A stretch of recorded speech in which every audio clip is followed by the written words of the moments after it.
Of God today 3-ാം മണിക്കൂർ. പുറപ്പാട് പുസ്തകം 12-ാം അധ്യായം 1 മുതൽ 6 വരെ വാക്യങ്ങൾ. കർത്താവ് ഈജിപ്തിൽ വെച്ച് മോശയോടും അഹരോനോടും അരുളിച്ചെയ്തു, ഈ മാസം നിങ്ങൾക്ക് വർഷത്തിൻ്റെ ആദ്യ മാസമായിരിക്കണം. ഇസ്രായേൽ സമൂഹത്തോട് മുഴുവൻ പറയുവിൻ, ഈ മാസം 10-ാം ദിവസം ഓരോ കുടുംബത്തലവനും ഓരോ ആട്ടിൻകുട്ടിയെ കരുതി വെക്കണം. ഒരു വീടിന് ഒരു ആട്ടിൻകുട്ടി വീതം. ഏതെങ്കിലും കുടുംബം ഒരാട്ടിൻകുട്ടിയെ മുഴുവൻ ഭക്ഷിക്കാൻ മാത്രം വലുതല്ലെങ്കിൽ ആളുകളുടെ എണ്ണം നോക്കി അയൽ കുടുംബത്തെയും പങ്കു ചേർക്കട്ടെ. ഭക്ഷിക്കുവാനുള്ള കഴിവ് പരിഗണിച്ചു വേണം ആടിന് വേണ്ടത്ര ആളുകളുടെ എണ്ണം നിശ്ചയിക്കാൻ. കോലാടുകളിൽ നിന്നോ ചെമ്പരിയാടുകളിൽ നിന്നോ ആട്ടിൻകുട്ടിയെ തിരഞ്ഞെടുത്തുകൊള്ളുക. എന്നാൽ അത് 1 വയസ്സുള്ളതും ഊനമറ്റതുമായ മുട്ടാടായിരിക്കണം.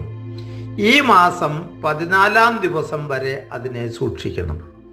പ്രിയമുള്ളവരെ, പെസഹായുടെ ഒരുക്കത്തിലേക്ക് കടന്നു വരാൻ ദൈവം ഇസ്രായേൽ ജനത്തോട് ആഹ്വാനം ചെയ്യുകയാണ്. കാരണം നമുക്കറിയാം, പെസഹ ആ കടന്നുപോക്കൽ എന്നാണ് ആ വാക്കിൻ്റെ അർത്ഥം. ഇവിടെ 2 തരത്തിലുള്ള കടന്നുപോക്കൽ അതിനകത്ത് ഇവിടെ വരാം. അതായത് ഈജിപ്തിലെ നിന്നുള്ള അടിമത്തത്തിൽ നിന്ന് ഇസ്രായേൽ ജനത്തിൻ്റെ കടന്നുപോക്കലാകാം. ഇനി ദൈവം പറഞ്ഞതുപോലെ ദൈവത്തിൻ്റെ ദൂതൻ ഇസ്രായേൽ ഭവനങ്ങളെ ഒഴിവാക്കി ഈജിപ്തിലെ കുടുംബങ്ങളിലൂടെ കടന്നു പോകുന്നതിനെ കുറിച്ചാകാം. ഇനി ഏതായാലും കടന്നുപോക്കൽ എന്ന പെസഹ ആചരിക്കുന്നതിനായിട്ടുള്ള ഒരുക്കത്തെ കുറിച്ചാണ് പറഞ്ഞു വെക്കുക. നമ്മളും ഇന്ന് പെസഹായിലേക്ക് കടന്നു പോകുന്നവരാണ്.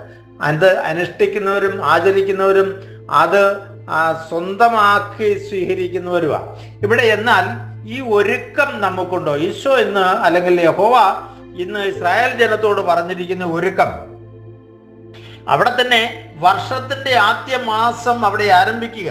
വർഷത്തിന്റെ പുതിയ മാസം, ഈ മാസം ആദ്യ മാസമായിരിക്കണം. 2, ഇസ്രായേൽ ജനത്തോട് മുഴുവൻ പറയുന്നു, ഈ മാസം 10-ാം ദിവസം ഓരോ കുടുംബത്തിനും ഓരോ ആട്ടിൻകുട്ടിയെ കരുതി വെക്കണം. അത് 10-ാം ദിവസം അതിനെ സെലക്ട് ചെയ്ത് മാറ്റി നിർത്തണം. ഇനി ഏത് വിധത്തിലുള്ള ആടുകളെയാണ് സെലക്ട് ചെയ്യേണ്ടതെന്ന് പറയുന്നുണ്ട്. മുട്ടാടായിരിക്കണം, കോലാടിൽ നിന്നോ ചെമ്മരിയാടിൽ നിന്നോ എടുക്കാം, എന്നാൽ ഊനമറ്റതായിരിക്കണം. വളരെ കൃത്യതയോടുകൂടിയുള്ള ഒരുക്കം ആ പെസഹായ്ക്ക് വേണ്ട കുഞ്ഞാടിനെ ഒരുക്കുന്നത് പറയുന്നുണ്ട്. 2, ഇത് ആർക്കൊക്കെ ഭക്ഷിക്കാമെന്ന് പറയുന്നുണ്ട്.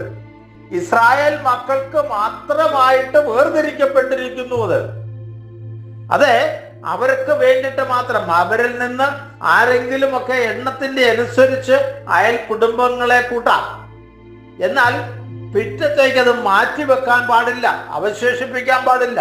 ഇങ്ങനെ കുറെ ഒരുക്കങ്ങൾ ഇവിടെ പറയുന്നുണ്ട്. പ്രിയമുള്ളവരെ, ഈ ഒരുക്കങ്ങൾ ഈ 10-ാം ദിവസം തിരഞ്ഞെടുക്കുന്ന ആടിനെ 14-ാം ദിവസം വേണം അതിനെ പാകം ചെയ്യാനായിട്ട്, അതിനെ ബലിയാക്കാൻ. പ്രിയമുള്ളവരെ, ആ ഒരുക്കങ്ങളൊക്കെ നമ്മുടെ പെസഹ ആചരണത്തിൽ നമ്മൾ എത്ര കണ്ട് ഒരുങ്ങുന്നുണ്ട്. ഓരോ ദിവസവും നമ്മുടെ ബലിയർപ്പണം പെസഹ ആചരണമാണെന്നറിയാം. അന്ന് ആ പെസഹ തിരുനാളിൽ കർത്താവരുളിയ കൽപ്പന പോൽ തിരുനാമത്തിൽ ചേർന്നിടാം, ഒരുമയോടെ ഈ ബലി അർപ്പിക്കാം. അതൊരു ബലിയായിട്ട് പുതിയ നിയമത്തിൽ ദൈവം നമുക്ക് തന്നിരിക്കുക. മിശിഹായുടെ ബലി, മിശിഹായാകുന്ന കുഞ്ഞാട് ബലിയായി തീർന്നതിൻ്റെ അനുസ്മരണം, അല്ലെങ്കിൽ അതിൻ്റെ പുനരാവിഷ്കാരത്തിലേക്ക് നമ്മൾ കടന്നു പോവുക.